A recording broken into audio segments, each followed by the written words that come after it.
Hoy continuaremos con nuestro estudio del libro de Hebreos y estamos en el capítulo 4 hoy. Y es asombroso abordar esta epístola.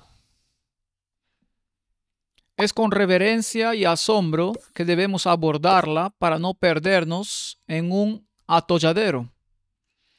Así que estamos hablando de sustancia y sombra, y creo que ha quedado claro que la sustancia en cada capítulo gira en torno a Jesucristo. No hay lugar para cualquier otra cosa. Así, así que he llamado a este el Evangelio del descanso. Así que comencemos con la palabra de oración. Padre Celestial, el tema del descanso es central para el Evangelio. Y oro para que abras nuestras mentes para que podamos comprender la profundidad y la amplitud de tu palabra. En el nombre de Jesús, amén. El Evangelio del reposo. ¿Qué significa hallar reposo en Dios? Cuando analizamos el capítulo 3 vimos que los israelitas no pudieron entrar en ese reposo porque no había fe involucrada en su acción. Así que vayamos a Hebreos capítulo 4, versículo 1. Te amamos, pues, no sea que permaneciendo aún la promesa de entrar en su reposo, alguno de vosotros parezca no haberlo alcanzado. Esta es una declaración muy seria. Los israelitas se habían quedado cortos y nunca entraron en el reposo y vagaron por el desierto durante 40 años. Y nos advierte aquí que nos podría pasar lo mismo. Y de hecho, este es el tema central en torno al cual gira el Evangelio. Por lo tanto, es de suma importancia que seamos muy cuidadosos con cómo pisamos. Ahora, la palabra descanso viene del griego katapausis. Veamos lo que dice Strong sobre esto. Es reposar, es decir, morada, descanso. Bueno, veamos lo que dice Tyers sobre el tema. Dice que es poner en reposo, calmar los vientos. Me gusta bastante eso, calmar los vientos, calmar las tormentas dentro.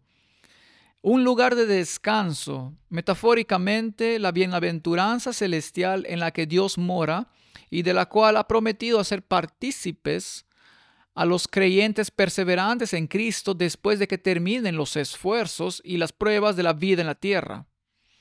Parte de un discurso, es un sustantivo, es femenino, y principalmente a través del capítulo 4 en el libro de Hebreos, esta palabra descansos viene del griego katapausis, excepto una vez, y llegaremos a eso en un momento.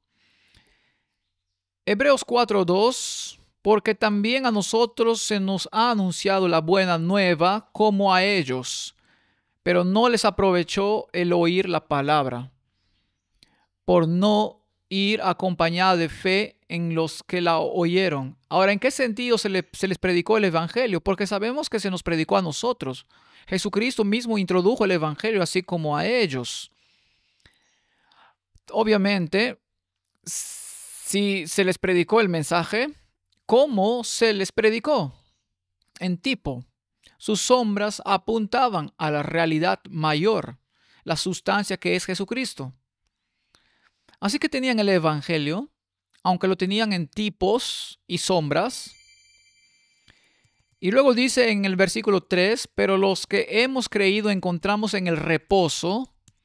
La palabra proviene del griego katapausis, de la manera que dijo, por tanto juré en mi ira, no entrarán en mi reposo, aunque las obras suyas estaban acabadas desde la fundación del mundo. Ahora esto es bastante complicado de entender en esta versión, así que leámoslo de nuevo. Pero los que hemos creído entramos en el reposo. Así que la fe es de suma importancia para entrar en ese reposo. en ese cese de las tormentas, los vientos. De la manera que dijo, por tanto juré en mi ira, no entrarán en mi reposo, aunque las obras suyas estaban acabadas desde la fundación del mundo. Así que he recurrido a la nueva versión King James para ver cómo lo traducen, porque a veces en la traducción podemos ver algunas diferencias. Si esas diferencias se suman al entendiendo, entonces bien, si esas diferencias contradicen lo que se ha dicho antes, entonces es problemático. En este caso no creo que se contradiga. Añade a la comprensión, dice, porque nosotros que hemos creído entramos en ese reposo, como él dijo, así que juré en mi ira, no entrarán en mi reposo. Así que todo lo que están haciendo es citarlo más completamente, aunque las obras fueron terminadas desde la fundación del mundo. Así que en otras palabras, desde el principio la tarea fue hecha. Ahora, si una tarea está hecha, si está completa, ¿hay algo que podamos añadirle? No. Podemos simplemente disfrutarla. Podemos simplemente apropiárnosla. Pero no podemos añadirle nada porque las obras fueron terminadas desde la fundación del mundo. El versículo 4 dice, porque en cierto lugar dijo así del séptimo día y reposó, y usa la misma palabra. Dios de todas sus obras en el séptimo día. En otras palabras, lo que Pablo está diciendo es que el séptimo día fue establecido como un memorial para recordarnos este descanso, esta obra completa, y se hizo desde el principio, así que no había nada que se pudiera añadir. Versículo 5, y otra vez aquí, no entrarán en mi reposo, catapausis. Por lo tanto, pues que falta que algunos entren en él, y aquellos a quienes primero se les anunció la buena nueva, no entraron por causa de desobediencia. Así que no entraron, pero la promesa sigue en pie, y por lo tanto dice que algunos deben entrar allí. Habrá personas que entrarán. Así como nación, los judíos habían rechazado ese descanso que encontramos en una persona, y entonces a los gentiles se les dio la oportunidad, y muchos de ellos entraron en ese descanso, pero muchos no. Ahora, no todos los judíos rechazaron ese descanso, y muchos entraron en el descanso. Josué no entró en ese reposo, Caleb no entró en ese reposo. Confiaron en las promesas de Dios y entraron por fe. Aquellos que no añadieron fe no pudieron entrar en ese descanso. Así que la promesa sigue en pie y la puerta sigue abierta para aquellos que aceptan el reposo.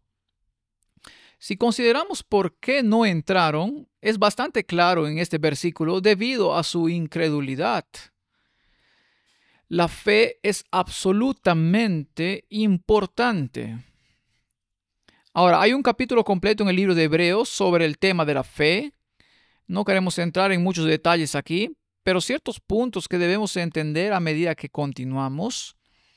El versículo 7 dice, otra vez determina un día, hoy diciendo, después de tanto tiempo, por medio de David, como se dijo, si oyereis hoy su voz, no endurezcáis vuestros corazones. Así que le está hablando en el tiempo de David, que fue mucho después de los 40 años de vagar por el desierto, y todavía había un hoy. En otras palabras, la puerta para entrar a ese reposo no se ha cerrado hasta el día de hoy. Como nación, no entraron en el evangelio. Fueron a los gentiles, sino como de individuo cualquiera que reconozca su fe en las obras completas de Jesucristo, puede entrar en ese reposo. Porque si Josué les hubiera dado el reposo, no hablaría después de otro día.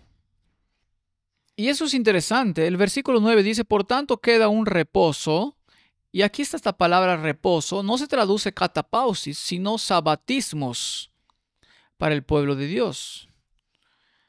Por tanto, queda un sabatismos para el pueblo de Dios. Y esta es la única vez en el capítulo 4 donde se usa esta palabra reposo de la palabra sabatismos. Así que si continuamos en el versículo 10, dice, porque él ha entrado en su reposo, también es catapausis, también ha reposado de sus obras como Dios de las suyas. Así que este plan de salvación estaba completo antes de que se establecieran los cimientos del mundo. Y Dios reposó en el séptimo día. Y por lo tanto, cualquiera que entre en ese reposo también debe cesar de sus propias obras para alcanzar ese descanso. Porque el trabajo y el descanso son mutuamente excluyentes. Pero ahora es fascinante que si lees el versículo 11, dice, procuremos pues entrar en aquel reposo. Así que este es un matiz muy interesante. Entonces tienes que trabajar, pero tienes que descansar. En realidad los dos son mutuamente excluyentes. Entonces, ¿cómo combinas esos dos? La única forma en que puedes combinarlos es en Jesucristo. Es como sed perfectos, como vuestro Padre Celestial es perfecto. El que dice que no tiene pecado es un mentiroso y la verdad no está en él. Parecen diametralmente opuestas, pero en Cristo se vuelven una realidad. Así que hay trabajo que hacer. Tienes que vender todo, tienes que esforzarte para entrar por la puerta angosta, pero no es tu trabajo el que lo hace, porque debes cesar de tu trabajo. Es algo que ha sido completado en Cristo. El verso 12 dice, porque la palabra de Dios es viva y eficaz, y más cortante que toda espada de dos filos, y penetra hasta partir el alma y el espíritu. Así que dirige nuestra atención a la palabra de Dios. Aquí es donde está la solución, y aquí es donde debe encontrarse la respuesta. No puede encontrarse en la tradición, debe encontrarse en la palabra de Dios. Así que continúa el verso, las coyunturas y los tuétanos, y discierne los pensamientos y las intenciones del corazón. Ahora también debemos recordar que la palabra también señala a un individuo. En el principio era la palabra y la palabra estaba con Dios y la palabra era Dios. Se refiere a Jesucristo, quien discierne las intenciones del corazón. Y no hay cosa creada que no sea manifiesta en su presencia. Antes bien, todas las cosas están desnudas y abiertas a los ojos de aquel a quien tenemos que dar cuenta. No hay nada que puedas esconder de Dios. Él sabe cada cosa sobre nosotros. Ahora, en estos versículos de nuevo, vamos a ver una estructura quiástica particular, porque vamos a ver un quiasmo en cada capítulo. De nuevo, reitero que hay muchos, pero solo haremos uno por el bien de la inclusión. Y este tiene de nuevo la estructura ABC y luego a la inversa CBA. Hebreos capítulo 4:2 dice que el evangelio no se combina con la fe.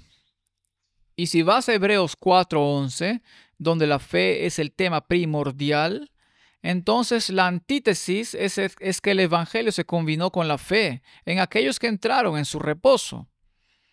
Hebreos 4:3, no entraron en el reposo. No descansan en las obras terminadas. Así que no pudieron entrar porque no lo combinaron con la fe. Y entonces Dios dijo en su ira, no entrarán en mi reposo. Luego llegamos a la antítesis de lo que es B con un asterisco. Versículo 10. Descansaron en las obras terminadas, cesaron de sus labores. Así que está contrastando a los que lo hicieron con los que no. Y el aspecto central es el C. Dios descansó en el séptimo día y el séptimo día se convierte en un símbolo de su obra terminada. Acuérdate del sábado para santificarlo. 6 días trabajarás y harás toda tu obra, etc. Pero el séptimo día es el día en que descansó. Y porque Dios creó, te ordenó que guardaras el séptimo día. Así que Dios descansó en el día sábado, el séptimo día. Y Hebreos 4:9, el pueblo de Dios descansa. Y la palabra usada allí por primera vez es sabatismos, en el séptimo día. Ahora, ¿qué significa eso? Lo veremos con un poco más en detalle más adelante, pero esencialmente sabatismos es un verbo usado como sustantivo expresando la acción del verbo.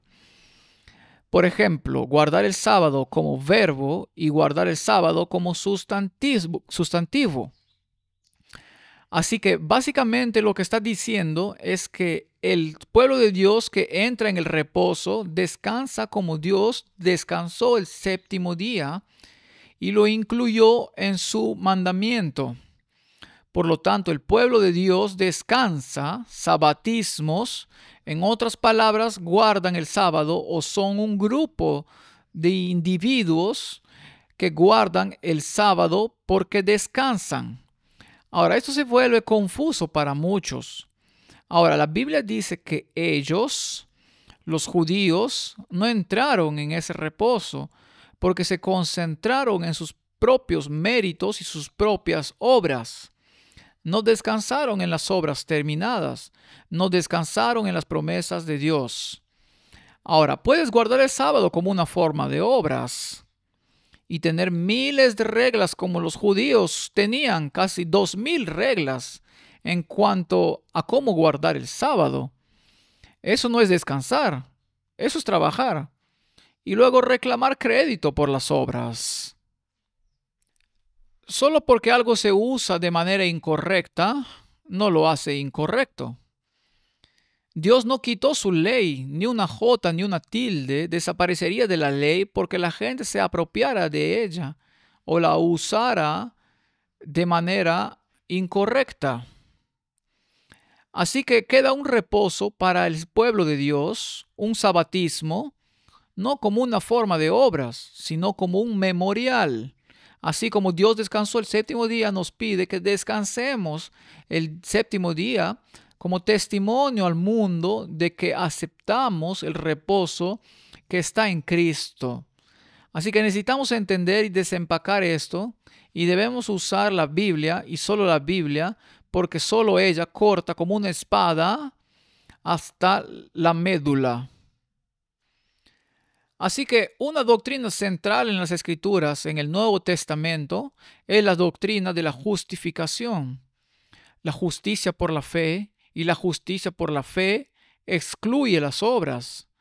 Y esta doctrina es la única doctrina que ha estado bajo ataque desde el principio. Desde el tiempo de Adán y Eva. Caín dijo, no traeré la ofrenda prescrita. Eso me recuerda a un Salvador que vendrá, que ha completado las obras por mí. Traeré las obras de mis propias manos y Dios tendrá que estar satisfecho con ello. Ahí es donde la rebelión nos trajo. Un rechazo del descanso que Dios había prometido. El Evangelio fue reintroducido cuando Cristo vino a este mundo y fue a ese hombre que por 38 años representó a los que vagaban por el desierto y le dijo, ¿quieres estar bien? ¿Te gustaría hallar descanso en mis obras terminadas y no esperar a que las sombras y las formas y los rituales te salven? Y por fe, ese hombre se puso de pie cuando Jesús dijo, toma tu lecho y anda. Así que el asunto de la justificación por la fe fue reintroducido en el Evangelio y Pablo escribió muy sucintamente sobre ello, al igual que los otros discípulos, y luego de alguna manera se perdió nuevamente. Y luego en la Reforma fue despertada nuevamente y desafortunadamente se perdió nuevamente. Y luego en 1888 fue traída al frente una vez más. El pueblo de Dios tuvo que regresar al desierto porque nuevamente lo rechazaron. Así que veamos la justicia por la fe. Romanos 9:30. ¿Qué pues diremos? Que los gentiles que no iban tras la justicia han alcanzado la justicia. Es decir, la justicia que es por fe. Mas Israel, que iba tras una ley de justicia, no la alcanzó. ¿Por qué? ¿Por qué? Porque iban tras ella no por fe, sino como por obras de la ley, pues tropezaron en la piedra de tropiezo. Esta piedra de tropiezo ha sido hueso de discordia desde el principio y seguirá siendo así hasta el último día. Y si la descuidamos, no podremos entrar en el reposo. Y esta guerra ruge en todas las denominaciones. Isaías capítulo 53:11 dice: verá el fruto de la aflicción de su alma, una referencia a Jesucristo, y quedará satisfecho. Por su conocimiento justificará mi siervo justo a muchos y llevará las iniquidades de ellos. El énfasis aquí está en la sustancia. El énfasis aquí está en lo que Cristo ha hecho por ti. Obras que fueron completadas desde la fundación misma, porque por promesa Él ya había sido sacrificado, un cordero que fue sacrificado desde la fundación misma de este mundo. Martín Lutero dijo: si se pierde el artículo de la justificación, toda la doctrina cristiana se pierde al mismo tiempo. Esta doctrina, la justificación, es la cabeza y la piedra angular. Solo ella engendra, nutre, edifica, preserva y defiende la iglesia de Dios. Y sin ella la iglesia de Dios no puede existir ni por una hora. Cuando el artículo de la justificación ha caído, todo ha caído. Así que ese es un punto muy importante. La justificación por la fe.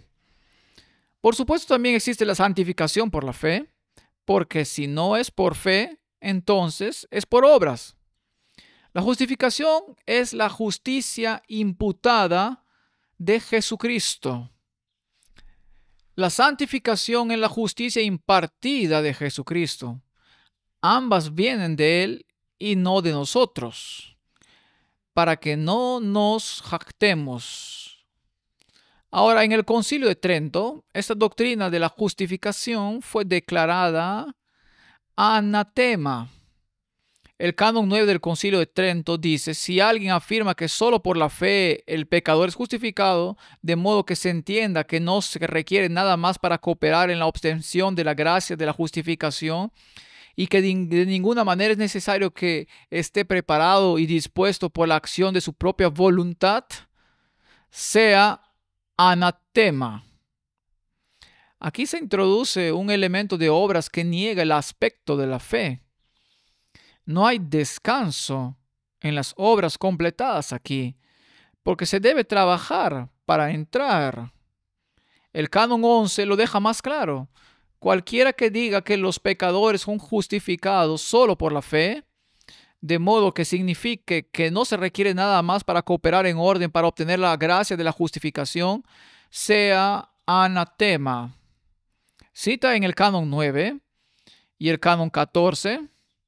Cualquiera que diga que los pecadores son justificados por la imputación al alma de la justicia de Cristo o por la remisión al alma de los pecados sin la claridad que es derramada en sus corazones por el Espíritu Santo sin la gracia infundida, sea anatema. Esta es una declaración poderosa de la Iglesia Católica Romana y se contradice directamente con la palabra de Dios. Esta es la misma guerra que se ha librado desde el tiempo de Adán y Eva, y Caín fue el primero en demostrarlo en su rebelión abierta.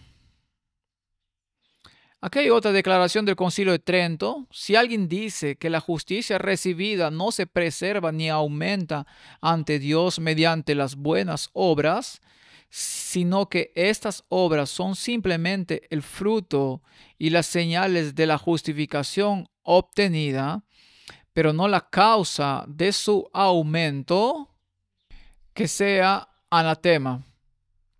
Bueno, no se puede ser más claro que eso. Por lo tanto, la Iglesia Católica Romana directamente en sus declaraciones ex cátedra, desde la silla del obispo, niega la doctrina de la justificación y dice que hay algo que agregar. Eso no es el reposo, sino las obras.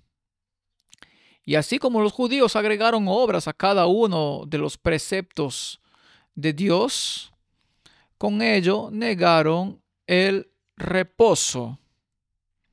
Aquí está la visión protestante de la justificación. Cristo, la palabra, que es el Hijo de Dios, tenía dos naturalezas, la divina y la humana, inseparablemente unido en una sola persona. Artículo 3 de los hijos de Dios. La obra de Cristo, los hombres no pueden ser justificados ante Dios por sus propias fuerzas, méritos u obras, sino que son justificados libremente por causa de Cristo mediante la fe. Cuando creen que son recibidos en favor y que sus pecados son perdonados por causa de Cristo, quien por su muerte hizo satisfacción por nuestros pecados, esta fe Dios imputa por justicia ante sus ojos. Artículo 4 de la justificación. Esta no es solo la visión protestante, esta es la visión bíblica. No hay nada que podamos agregar. Ninguna sombra puede retratar la sustancia en su plenitud. Es un triste hecho de la historia que la sangre de millones ha corrido como consecuencia del conflicto que se libra en torno a esta doctrina en particular. La justificación no excluye la santificación. La santificación es la obra de toda una vida, pero incluso esas obras u obras que Cristo está obrando en ti y no obras que salen de tu propia fuente, porque la Biblia dice que en nosotros no hay nada bueno, pero Cristo en nosotros puede cambiar eso. Eso es santificación. La justificación es un acto judicial, una declaración de justicia que se te imputa sin ninguna obra o contribución de tu parte. Un muerto no puede resucitarse a sí mismo. Desafortunadamente, el mundo protestante moderno ha cedido en el tema de la justificación. Martín Lutero fue inflexible en que ni una jota ni una tilde se podía mover de ese pilar del protestantismo, la doctrina de la justificación. Pero miren lo que hicieron en su declaración conjunta sobre la justificación.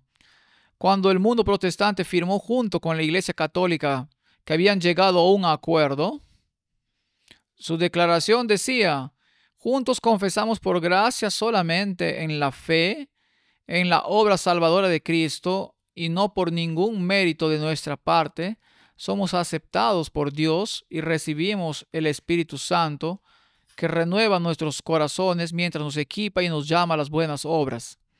Suena muy florido, suena muy bonito, pero esto es doctrina católica romana disfrazada de doctrina protestante.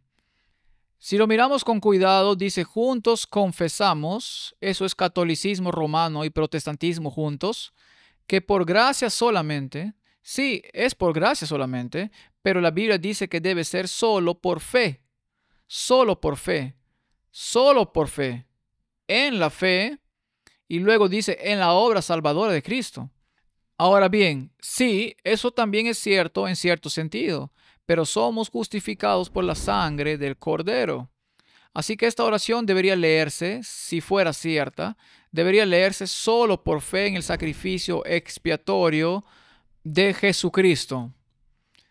Aquí dice la obra salvadora de Cristo. Ahora bien, si conocen la doctrina católica, tienen un tesoro de méritos donde dicen que las buenas obras de Jesucristo están en ese tesoro, pero también colocan en ese mismo tesoro las buenas obras de María y todos los santos, y que ese mérito puede transferirse a otra persona. Así que las buenas obras de las personas a lo largo de todas las épocas en el catolicismo y todos sus llamados santos se añaden a ese tesoro de méritos. No es por las obras que somos salvos, es por el derramamiento de su sangre, porque sin el derramamiento de sangre no hay perdón de pecados. Esto es doctrina católica romana. Y luego continúa, y no por ningún mérito de nuestra parte. ¿Correcto? Somos aceptados por Dios y recibimos el Espíritu Santo que renueva nuestros corazones mientras nos equipa y nos llama a buenas obras. Eso no es justificación, eso es santificación. Así que esta es una declaración conglomerada, mezclando santificación y justificación y aplicándola a sí mismos.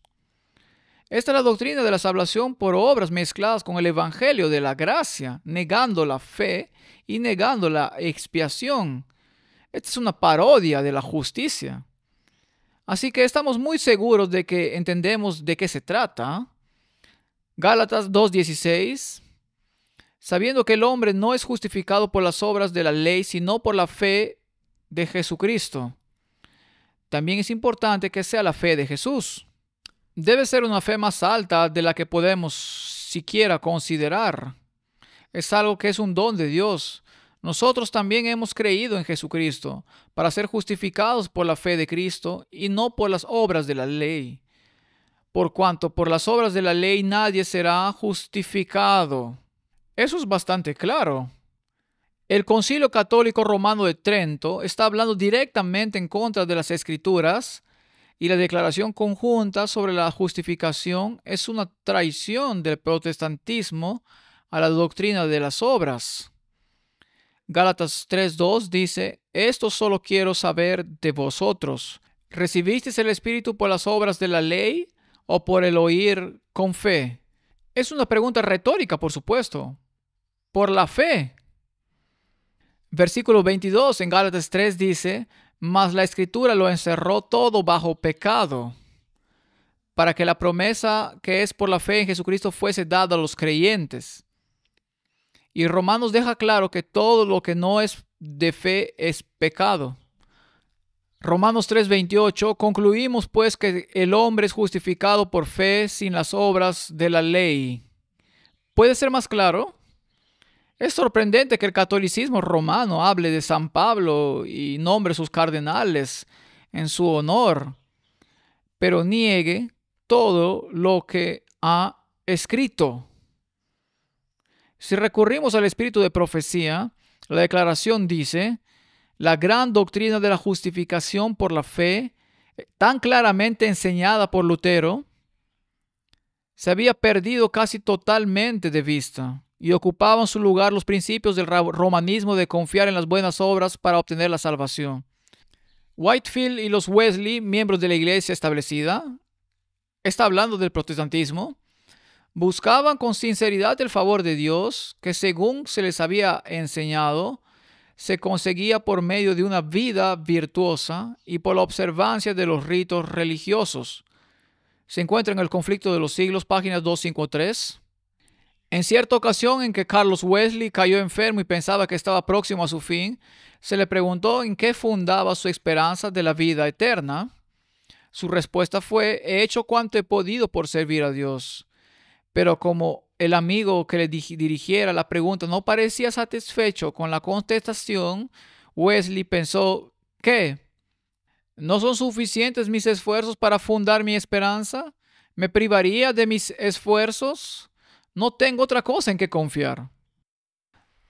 John Whitefield, Life of the Reverend Charles Wesley, página 102.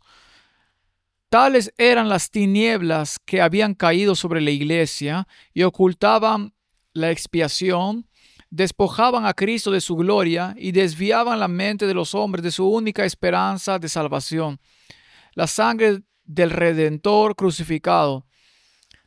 Si no entendemos la doctrina de la justificación, entonces no podemos encontrar reposo. Ahora, una vez que Pablo ha explicado este descanso con cierto detalle, cambiando de tema, y en Hebreos capítulo 4, versículo 14, comienza a hablar de Jesús como el gran sumo sacerdote. Esta es una progresión lógica. Por tanto, teniendo un gran sumo sacerdote que traspasó los cielos, Jesús, el Hijo de Dios, retengamos nuestra profesión, porque no tenemos un sumo sacerdote que no pueda compadecerse de nuestras debilidades, sino uno que fue tentado en todo según nuestra semejanza, pero sin pecado. Acerquémonos, pues, confiadamente al trono de la gracia, para alcanzar misericordia y hallar gracia para el oportuno socorro. Ahora, este es el nuevo camino.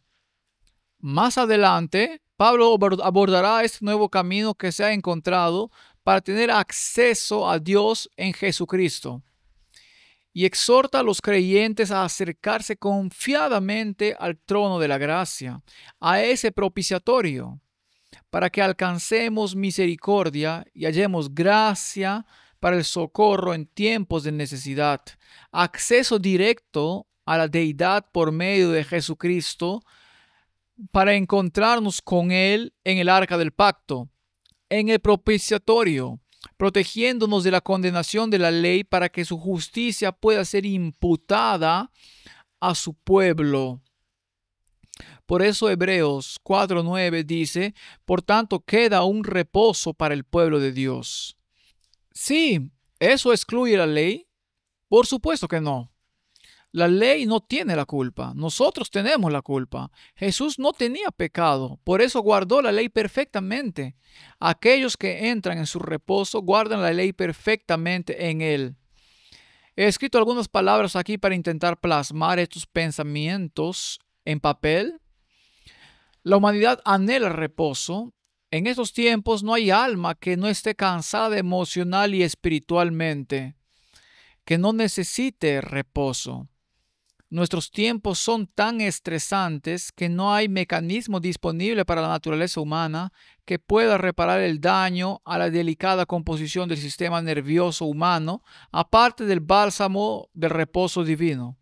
El reposo humano es totalmente inadecuado para restaurar el alma. Por lo tanto, este reposo no es nuestro reposo, sino el suyo. Hebreos 4 fue uno que nos recordó, temamos no sea que quedándonos aún la promesa de entrar en su reposo, alguno de vosotros parezca quedarse corto. Y les recuerdo que el versículo 3 que ya discutimos, pero los que hemos creído entramos en el reposo de la manera que dijo, por tanto juré en mi ira, no entrarán en mi reposo, aunque las obras suyas estaban acabadas desde la fundación del mundo. El versículo 4 dice, Dios reposó, así que este no fue un reposo de cansancio o inactividad, sino un reposo en la obra terminada, que fue declarada muy buena. Fue un suspiro de satisfacción.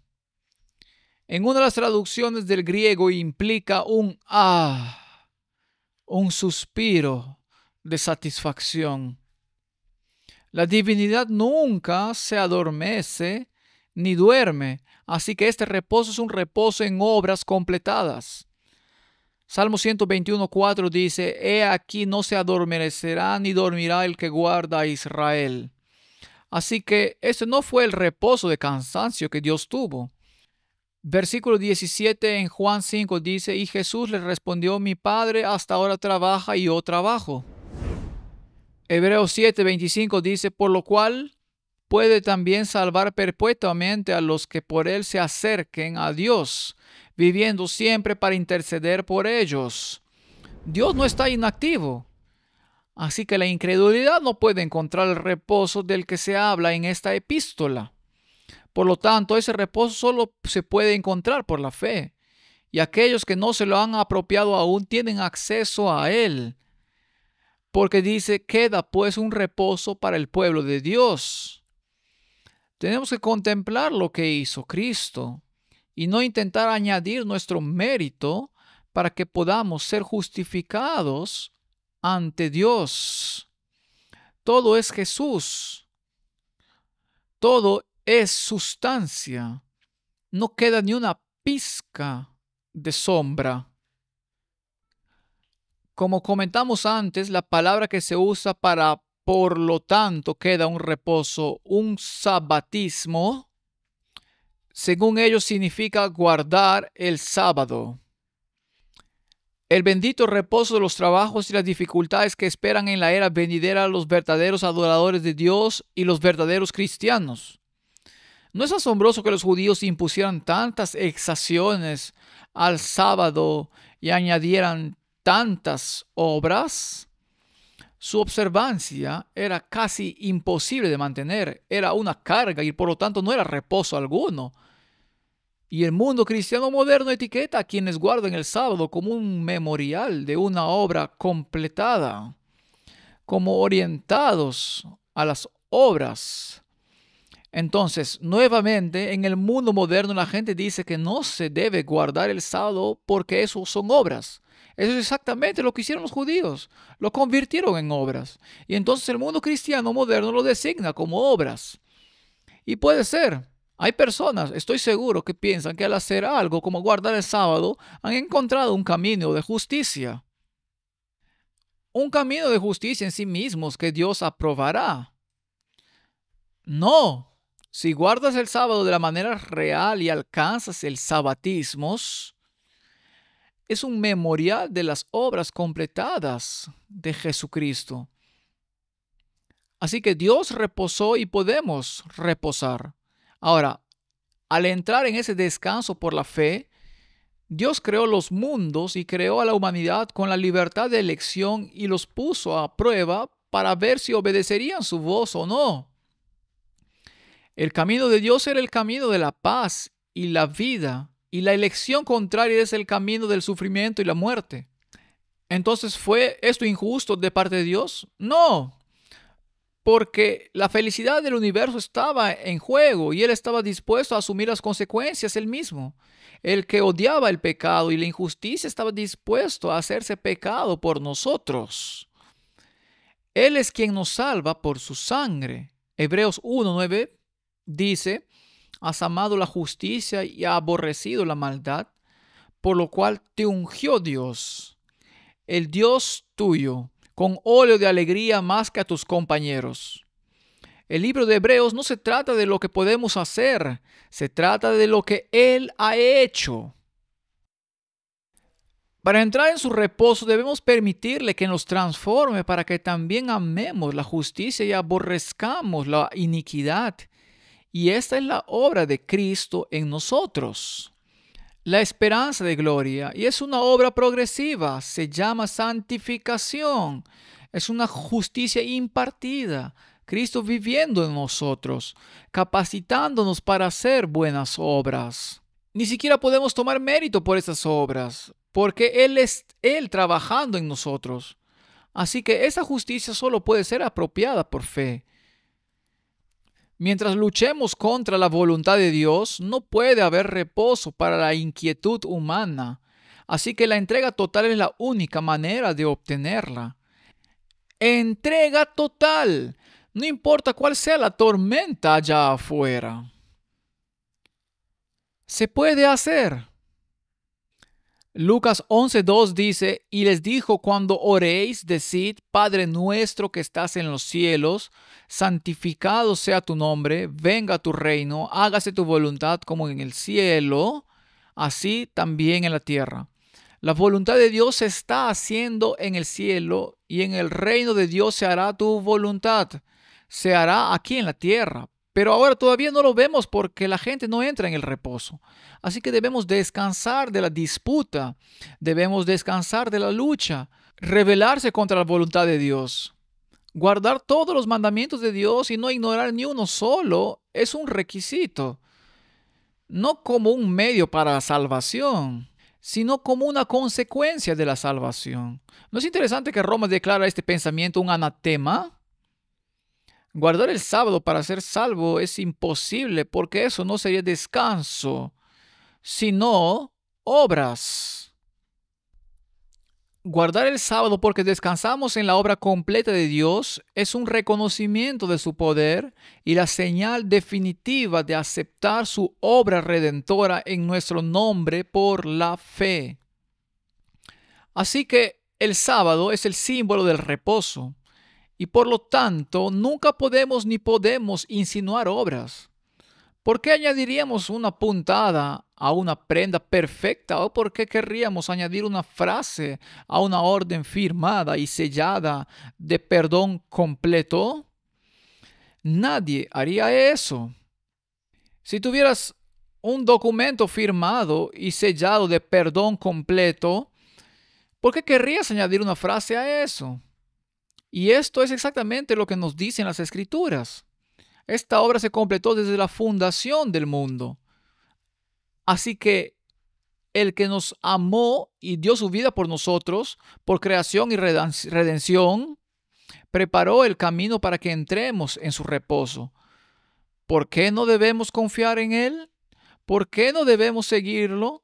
¿Por qué no debemos caminar a donde nos guía el pastor? ¿Por qué debemos temer? ¿Por qué debería abandonar lo que ha comprado tan caro? Constantemente perdemos la fe en Jesús, al igual que los hebreos.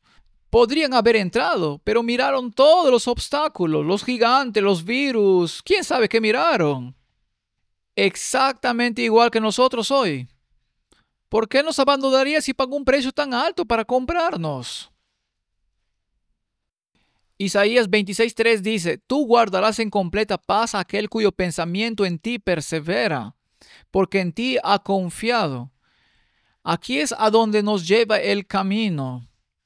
Debemos aprender a confiar implícitamente por la fe en Jesucristo.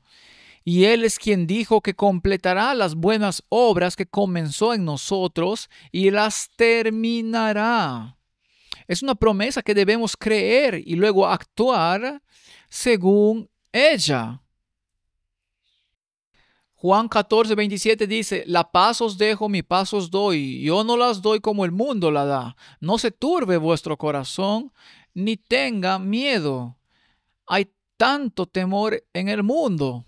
¿Por qué? Porque hay tan poca fe en el mundo. Salmo 119:165: Mucha paz tienen los que aman tu ley, y no hay para ellos tropiezo. Entonces, ¿cómo encontramos paz en este mundo inquieto de rebelión y anarquía, de incredulidad e infidelidad? ¿Cómo puede nuestra naturaleza caída cambiar para conformarse a la voluntad de Dios? Continuamos con Hebreos capítulo 4, versículo 12. Porque la palabra de Dios es viva y eficaz y más cortante que toda espada de dos filos, y penetra hasta partir el alma y el espíritu, las coyunturas y los tuétanos, y discierne los pensamientos y las intenciones del corazón. Versículo 13. Y no hay cosa creada que no sea manifestada en su presencia, antes bien todas las cosas están desnudas y abiertas a los ojos de aquel a quien tenemos que dar cuenta. No podemos ocultarle nada a Dios. No podemos impresionar a Dios con nada de lo que hayamos hecho. Comparado con lo que Él ha hecho por nosotros, cómo se desvanecen nuestras propias obras en la insignificancia. Así que no hay forma de esconderse de Dios. Él nos conoce desde afuera hasta adentro.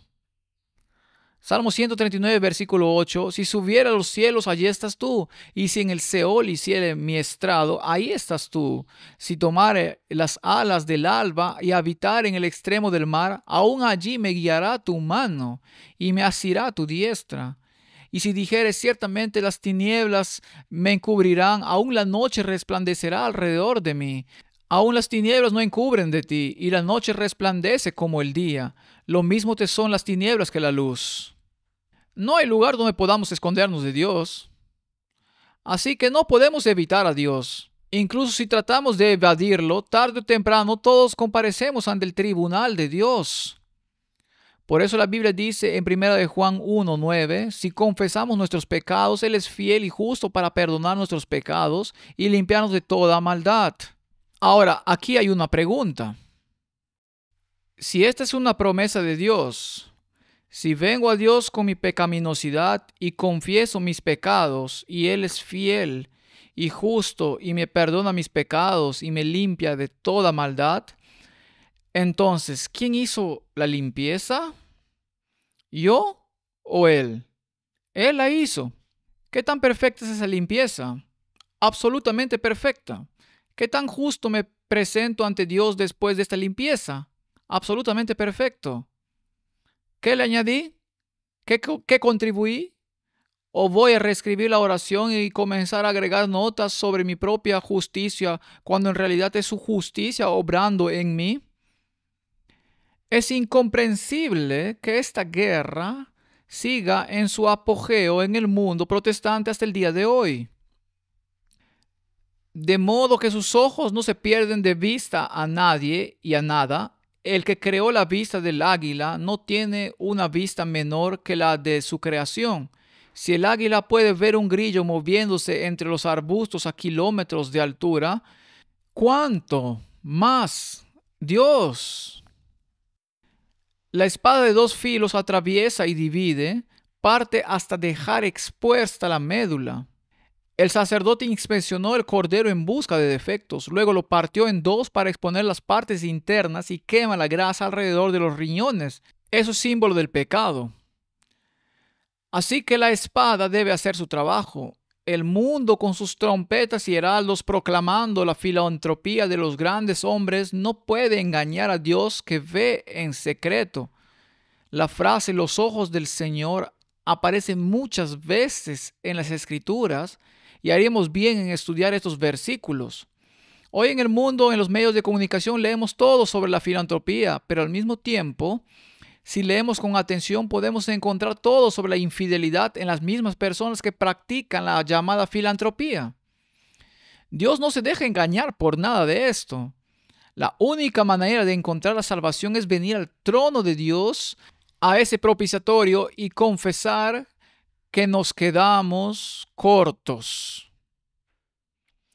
Génesis capítulo 6:8. Pero Noé halló gracia ante los ojos de Jehová. No era sin culpa. No se emborrachó y se quedó desnudo. Deuteronomios 11:12. Tierra de la cual Jehová tu Dios cuida, siempre están sobre ella los ojos de Jehová tu Dios, desde el principio del año hasta el fin. Dios no se pierde nada. Deuteronomios 13:18. Cuando obedecieres a la voz de Jehová tu Dios, guardando todos sus mandamientos que yo te mando hoy, para hacerlo recto ante los ojos de Jehová tu Dios, y he aquí como tu vida ha sido estimada preciosa hoy a mis ojos, así sea mi vida a los ojos de Jehová, y me libre de toda aflicción. Primera de Samuel 26:24. Aquellos que tenían una conexión con Dios sabían de dónde provenía su ayuda, no de sus propias obras, no, de Dios. Podemos leer muchos versículos en la Biblia en 2 Samuel 15:25. Pero dijo el rey a Sadoc: vuelve el arca de Dios a la ciudad. Si yo hallare gracia ante los ojos de Jehová, él hará que vuelva y me dejará verla y a su tabernáculo. Dependían de Dios aquellos que confiaban en él. Primera de Reyes 15:5. Por cuanto David había hecho lo recto ante los ojos de Jehová, y de ninguna cosa que le mandase se había apartado en todos los días de su vida, salvo en lo tocante a Urías Eteo. Ahora, David hizo muchas cosas mal, no solo en el caso de Urías elitita. Él contó al pueblo, quiero decir, los ejemplos están por todas partes, la forma en que trató a sus hijos, todo esto está registrado en la Biblia, pero se arrepintió. Y este es el problema, no confió en esas obras que estaban en el medio que Dios escribió en él. Se dio cuenta de lo que era, se dio cuenta de que era un pecador. Primera de Reyes 15:11. Asa hizo lo recto ante los ojos de Jehová como David su padre. Y Omri hizo lo malo ante los ojos de Jehová, e hizo peor que todos los que habían reinado antes de él. Dios registra todas estas cosas. Y luego hay versículos donde los ojos del Señor están sobre los reyes y lo que están haciendo. E hizo Asa lo bueno y lo recto ante los ojos de Jehová su Dios, porque los ojos de Jehová contemplan toda la tierra. Dice 2 Crónicas 16:9, para mostrar su poder a favor de los que tienen corazón perfecto para con él. ¿Qué es la perfección? Confianza total en Jesucristo. Locamente has hecho en esto, porque de aquí en adelante habrá más guerra contra ti. Sea bueno o malo, Dios lo discierne. Segundo de Crónicas 21:6, y anduvo en el camino de los reyes de Israel como hizo la casa de Acab, y los ojos del Señor lo vieron todo, sea bueno o malo, porque nuestros padres se han rebelado y han hecho lo malo ante los ojos de Jehová nuestro Dios, porque le dejaron y apartaron sus rostros del tabernáculo de Jehová, y le volvieron las espaldas. Salmos 34:15, los ojos de Jehová están sobre los justos y atentos sus oídos al clamor de ellos. ¿No debería internalizar estos versículos? ¿No deberíamos confiar más particularmente en el tiempo en el que vivimos? Porque los caminos del hombre están ante los ojos de Jehová, y él considera todas sus veredas. Proverbios 5:21 o 15:3, los ojos de Jehová están en todo lugar, mirando a los malos y a los buenos. No podemos escondernos de Dios. Los ojos de Jehová velan por la ciencia, mas él trastorna las cosas de los prevaricadores. E Isaías 49:5 dice, ahora pues dice Jehová, el que me formó desde el vientre para ser su siervo, para hacer volver a él a Jacob y para congregarle a Israel, porque estimado seré en los ojos de Jehová, y el Dios mío será mi fuerza. Estas son las promesas que debemos entender. Jeremías dice, e hizo lo malo ante los ojos de Jehová, conforme a todo lo que hizo Joacim. En otras palabras, su escrutinio es penetrante. Sus ojos no se pierden nada. Ahora, si nos volvemos al Evangelio y vemos lo que hizo Jesús, leemos en Marcos 11:11, y entró Jesús en Jerusalén y en el templo, y habiendo mirado alrededor todas las cosas, como ya anochecía, se fue a Betania con los 12. Me puedo imaginar esa mirada. Sus ojos no se perdieron nada. La condenación del templo y la ciudad estaba sellada. Esa mirada no se perdió nada y se fue. El versículo dice que salió. Qué terrible calamidad que él debiera dejar el templo para nunca regresar. Su casa les ha sido dejada desolada. Eso significa que Dios ya no está en la sombra. Se ha convertido en la sustancia. Segundo de Corintios 6:16, ¿y qué acuerdo hay entre el templo de Dios y los ídolos? Porque vosotros sois el templo del Dios viviente, como Dios dijo, habitaré y andaré entre ellos, y seré su Dios, y ellos serán mi pueblo. ¿Se impone Dios sobre nosotros? ¿O se queda a la puerta y llama a ese templo del alma donde desea residir? Si miramos esta historia, leemos que 2 veces Jesús limpió el templo, pero finalmente, cuando no hubo cambio de corazón, Él se fue. Así que no dejemos que nos pase a nosotros. Él conoce nuestra condición y como un hábil cirujano está dispuesto y es capaz de extirpar los tumores del pecado y la decadencia moral de nuestro corazón. Pero como con los cirujanos terrenales, debemos firmar el documento de consentimiento antes de que Él aplique la espada. No solo para revelar la fuente del mal, sino también para realizar la eliminación del mismo. Él no se acobarda ante los peores casos, todos son curables bajo su mano. Nosotros juzgamos las acciones y la dureza del corazón, pero Él conoce la causa y la cura.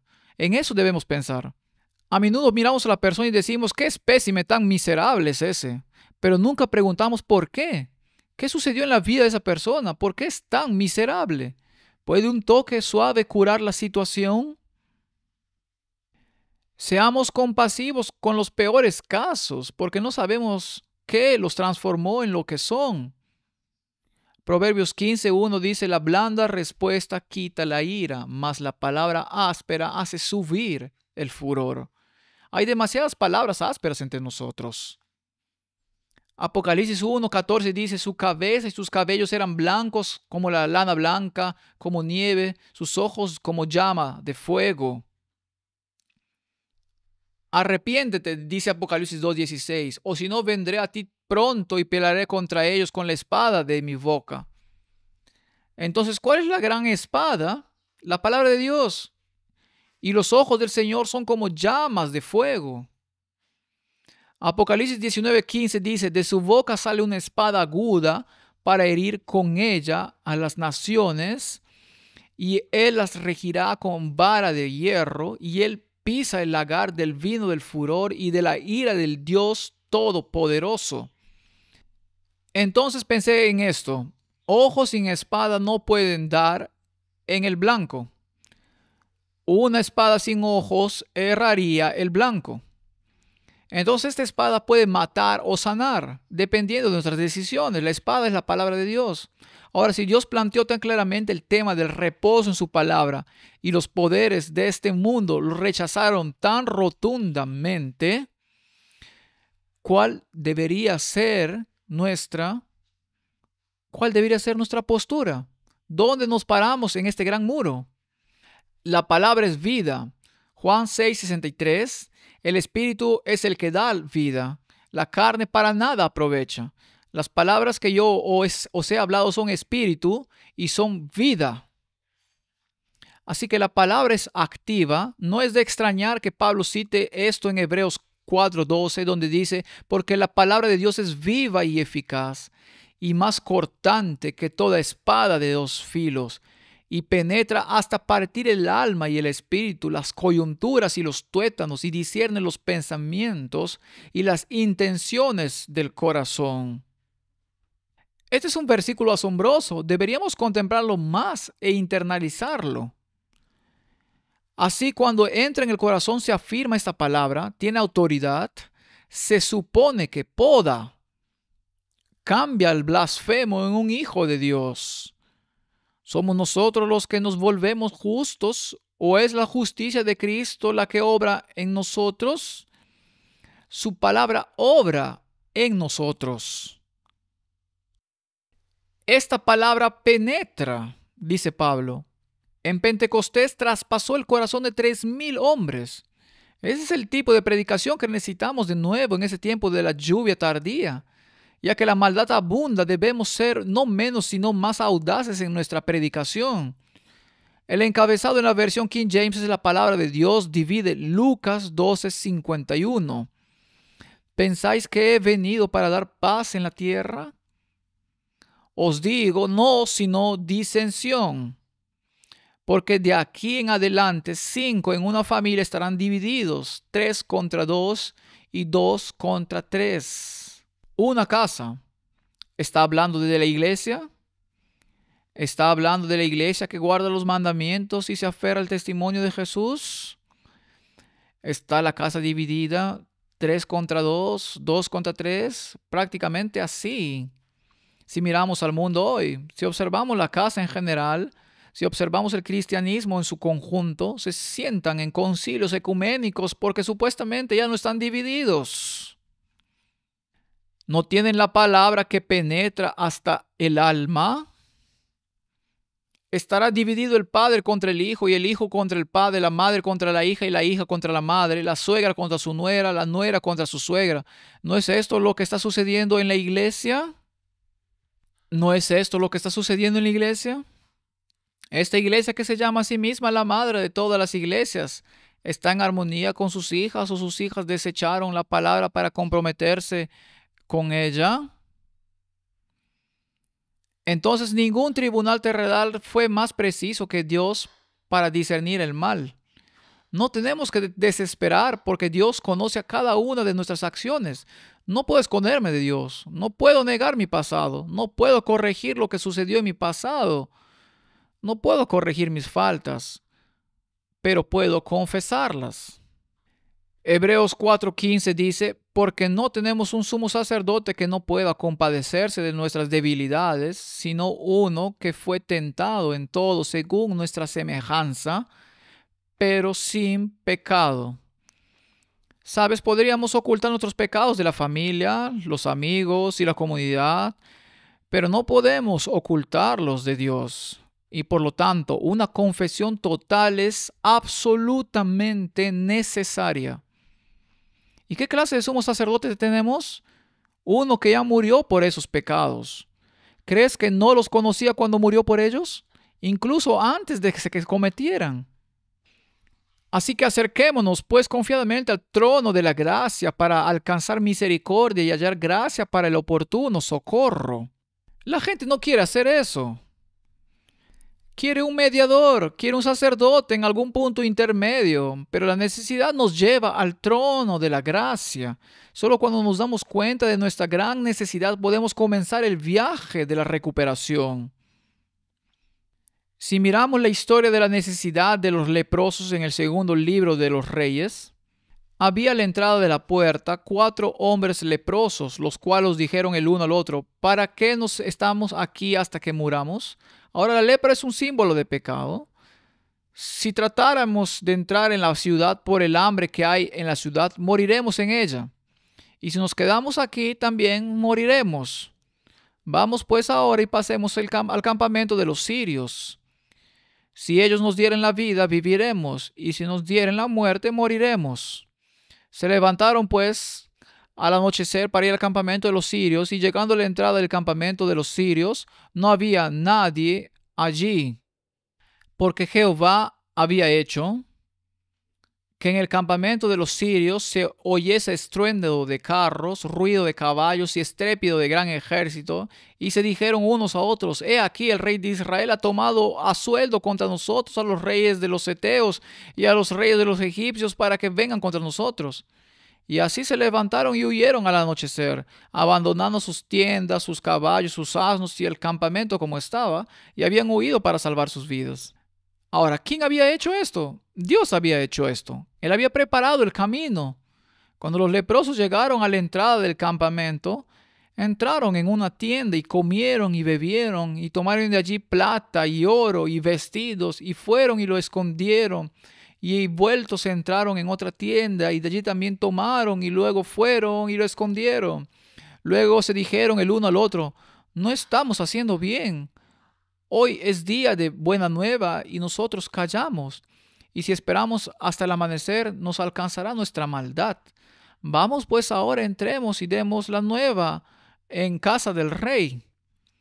La historia se registra para nosotros si hemos descubierto la obra que Dios ha hecho por nosotros y comenzamos a recoger los beneficios. Si no la compartimos, nos volvemos culpables y el mundo cristiano de hoy es culpable ante la humanidad. Así que nosotros también necesitamos gracia y misericordia y alimento celestial y debemos contárselo al mundo. Los hombres buscan ayuda de los hombres. Los hombres designarán sacerdotes para ministrar su salvación y confiar en el brazo de la carne para liberarnos del pecado. Construyen capillas, iglesias y templos y cardenales y mega iglesias y designan pastores para guiarlos cuando el pastor divino está afuera llamando, esperando que alguien abra la puerta. Espera que alguien abra la puerta. Los hombres pagan a sacerdotes para llenar los anhelos del alma cuando el sacerdote divino ofrece la salvación de forma gratuita. Él era mucho mejor que los ángeles, se apartó para que los humanos tomaran su lugar. ¿No es esto lo que está haciendo el mundo y no tenemos sistemas religiosos que se llaman a sí mismos sacerdotes santos y santos padres? Santos padres. Hebreos 1:4, hecho tanto superior a los ángeles, cuanto heredó más excelente nombre que ellos. ¿Por qué deberíamos ir al hombre si podemos venir a Cristo? Se volvió uno con la humanidad en todo, excepto en el pecado. Él era sin pecado. Hebreos 4:15 dice, porque no tenemos un sumo sacerdote que no pueda compadecerse de nuestras debilidades, sino uno que fue tentado en todo según nuestra semejanza, pero sin pecado. Acerquémonos pues confiadamente al trono de la gracia y por fe apropiémonos de la salvación. Él lo abandonó todo, dice el Espíritu de profecía, para llevar a cabo el plan de misericordia de Dios para la raza caída. En cumplimiento del propósito del cielo, se hizo obediente hasta la muerte, incluso muerte de cruz. No tenía comunión con el pecado, no había conocido nada de él, pero vino a este mundo y tomó sobre su alma sin pecado la culpa del hombre pecador, para que los pecadores pudieran ser justificados ante Dios.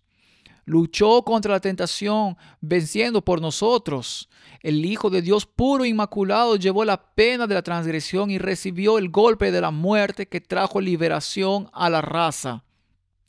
Esto es protestantismo en su máxima expresión. Hebreos 2:18 dice, pues en cuanto él mismo padeció siendo tentado, es poderoso para socorrer a los que son tentados. Si vamos a Hebreos 4:15 leemos, porque no tenemos un sumo sacerdote que no pueda compadecerse de nuestras debilidades, sino uno que fue tentado en todo según nuestra semejanza, pero sin pecado.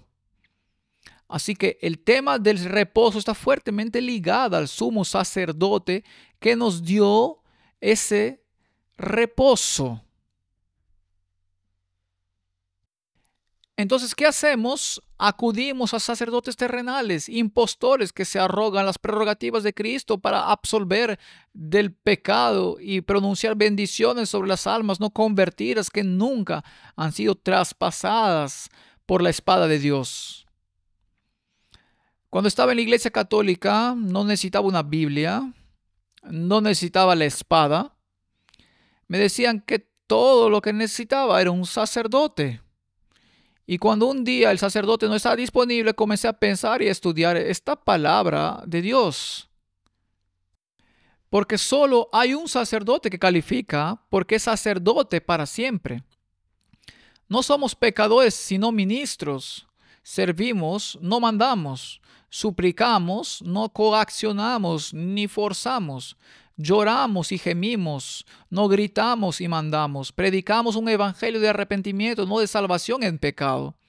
Sí, la Biblia dice que somos un sacerdocio real, pero nuestras ofrendas no son sacrificiales, sino que consisten en el incienso de la oración y la alabanza, y la mayor recompensa de estas ofrendas son vidas entregadas que entran al reposo. Es tiempo de que el pueblo de Dios lea más y ore más. Hebreos 4:3 dice, pero los que hemos creído entramos en el reposo. De la manera que dijo, por tanto juré en mi ira, no entrará en mi reposo, aunque las obras suyas estaban acabadas desde la fundación del mundo. Esta es la esencia del capítulo 4. Así que estamos viviendo en el gran día antitípico de la expiación. En ese día, todos los sacerdotes, excepto el sumo sacerdote, fueron expulsados del templo, y solo el sumo sacerdote, vestido con una sencilla vestimenta blanca, hizo expiación por los pecados del pueblo, los sacerdotes y por sí mismo. Servimos al gran sumo sacerdote que era sin pecado, pero se hizo pecado por nosotros y oficia en un templo no hecho por manos humanas. Leemos en 2 Corintios capítulo 5:21, al que no conoció pecado, por nosotros lo hizo pecado, para que nosotros fuésemos hecho justicia de Dios en él. Y en Mateo 11:28 dice, venid a mí todos los que estáis trabajados y cargados, y yo os haré descansar. Esta es la carga del capítulo 4. El reposo en las obras terminadas de Dios. Algo a lo que no podemos contribuir en nada porque ya se ha completado. Y luego este llamado, venid a mí todos los que estáis trabajados y cargados, y yo os haré descansar. Regresemos a Dios. Sigamos el camino prescrito en las Escrituras y estaremos en camino seguro. Reconozcamos nuevamente que podemos hallar descanso solo en Él y no a través de nuestras propias obras. No significa que no debamos hacer lo correcto o esforzarnos por entrar por la puerta estrecha o luchar contra principados y potestades, pero no en nuestra propia fuerza. En su fuerza. Que Dios nos ayude a entender este asunto, porque este asunto ha sido la guerra que se ha estado librando desde el principio y será el asunto final que deba resolverse antes de que Cristo venga. Oremos. Padre Celestial, el asunto de descansar en las obras terminadas es un asunto que ha causado más flujo de sangre que cualquier otro. Danos sabiduría y haz de la palabra de Dios nuestro estándar. En el nombre de Jesús. Amén.